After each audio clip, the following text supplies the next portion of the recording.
Hello, and welcome to this video guide for completing the summit on Legendary Difficulty Solo. Seasoned agents will know much of the upcoming content, but if, like me, you're just an average player wanting to test yourself, then stay tuned. You will probably die many times along the way, but even if you decide to complete just a few floors, then the reward for your time, patience and perseverance will be well worth the effort.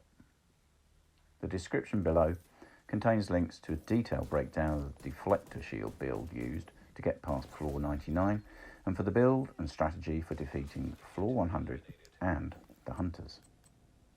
For now though, here's a snapshot of the deflector shield build with survivability at its core.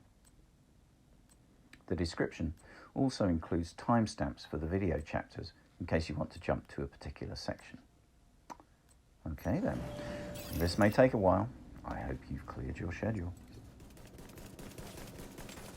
As with all shield builds, your positioning is absolutely crucial.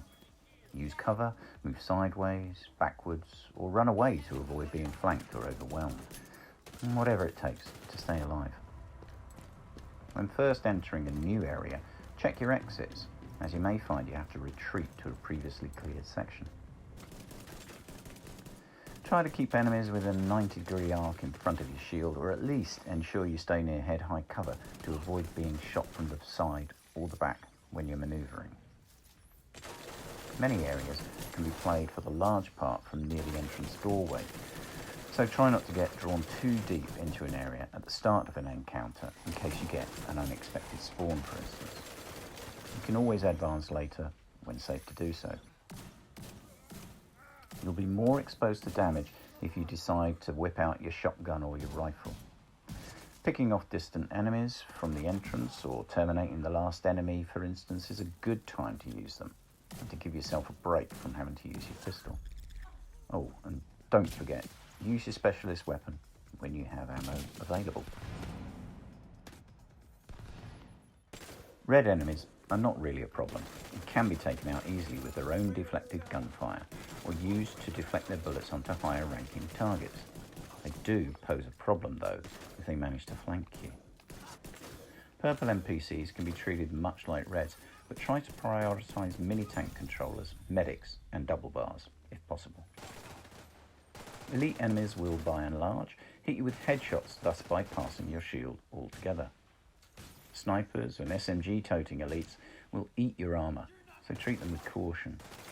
This is why it's necessary to have protection from elite mods on the build in order to mitigate some of this damage. Destroying a sniper's drone will reduce their accuracy, so it is worth doing. They switch to a pistol at close range and are then much easier to deal with.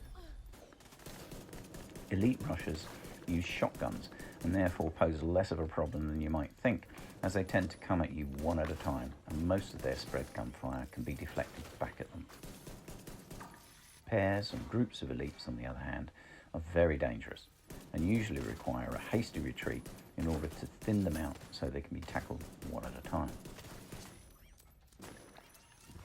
Chungers, rather like the Terminator, will pursue you relentlessly once they spot you. Try to get off some shots from distance with your pistol before engaging them close up. Once isolated, you can get right in their face to take out their Stinger High backpack first, as quickly as possible, with some rapid pistol fire.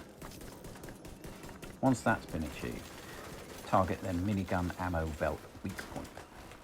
Stay as close as you can, and then target one part of his armour with your pistol, an arm or a chest piece for instance.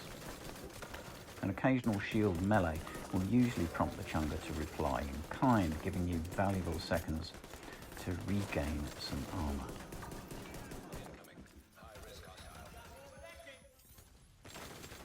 The general strategy for bosses is to thin out their minions as much as possible before engaging with the boss themselves. Assess their particular skills and special ammo type and use cover whilst chipping away at their armour. Boss floors have limited retreat options once you're out of a lift, so assess your cover options quickly. For instance, this storeroom on floor 80 was my bulk hole, and this corner on floor 90 was my friend and saviour for most of the fight against a Chunga, 3 lieutenants and their accompanying grenade-chucking dogs. Once you've downed the boss, or bosses, don't let your guard down, as there will most likely be another 1 or 2 spawns before you see that welcome floor cleared message. Rogue agents are not as tough as you might think, and they can be taken out by avoiding their skills and face-tanking them one at a time. Just keep one eye on your minimap to avoid being flanked by the other rogue. You could also switch to a turret and drone build if you want to speed things along, but it's not quite as much fun. Rogue agent eliminated. Mini-tanks, of whatever colour, are to be treated with respect, as their constant hail of bullets will weaken your shield, and their grenades can destroy your shield in a single hit. Try to take out their controllers, or both of their tank tracks, to render them stationary. Remember though that they remain active, even then, until you either destroy them directly, or the last NPC in the area has been killed. On legendary difficulty, exploding drones come at you very fast, and they will stagger you, making you vulnerable to other enemies if you're not near cover. Drone controllers, like snipers, tend to sit at the back of an area, so it's just a matter of having to suck it up until it's safe to push forward.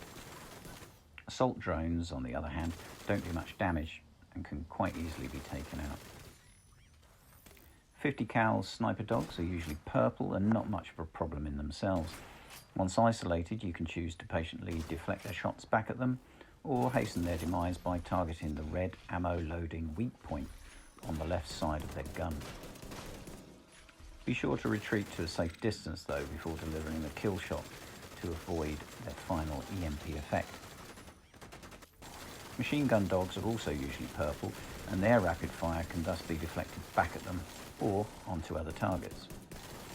Shooting their red leg weak points will help hurry things along a bit. Grenadier dogs are possibly the most annoying enemy in the summit. Their incessant bombardment can take down your shield, and because they don't fire bullets, killing them requires either deflected damage from other enemies or repeated and prolonged pistol fire. They have a grenade ejection point on top which looks like a big red eye, and it's the source of their endless supply of grenades. A lucky shot on this hard to hit weak point as a grenade is being ejected will cause a shock effect. There's also a narrow red strip on the rear end which also appears to be a weak point and can sometimes be hit with a lucky shot when the dog is running away from you. There's no need to go near hives or SHD crates at the start of a floor, as you'll expose yourself to spawns that can encircle you. Just stay near cover and take out all the enemies before approaching the hive or SHD crate undisturbed to progress the level. Use a similar strategy for support stations by luring enemies out of its healing range or by killing its double bar owner. For server controlled levels, try using your rifle to nullify 1 or 2 servers first, then take out a few enemies before advancing into the area to finish them off at close range. EMP jammers, either static or spinning, are to be avoided like the plague for obvious reasons. Take them out at a safe distance if possible, or just wait for enemies to come to you before destroying them from close range. Hack terminals come in a couple of flavours. If it's the drone type, then you can safely wade in and hack them in turn, as the drones pose little threat to your armour. Standard hacks, once started, will induce spawns that can surround you, exposing you to a quick death if you stay within the hack circle. The most effective strategy is to start the hack to induce the spawn, then hightail it to cover, kill the enemies at your leisure, return to the terminal to hack it undisturbed. For multiple terminals, just rinse and repeat. Hostage rescues are really just a matter of trying to take the aggro away from the hostage whilst disposing of all the enemies. This job is occasionally made difficult by particularly stupid hostages who appear unable to find a safe place to hide. This dimwit hostage needed reviving 3 times.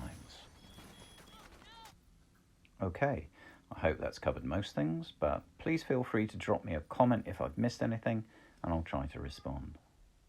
I hope you found some of the content helpful and that this video may have inspired a few people to have a go at completing some, if not all, summit levels on Legendary difficulties solo.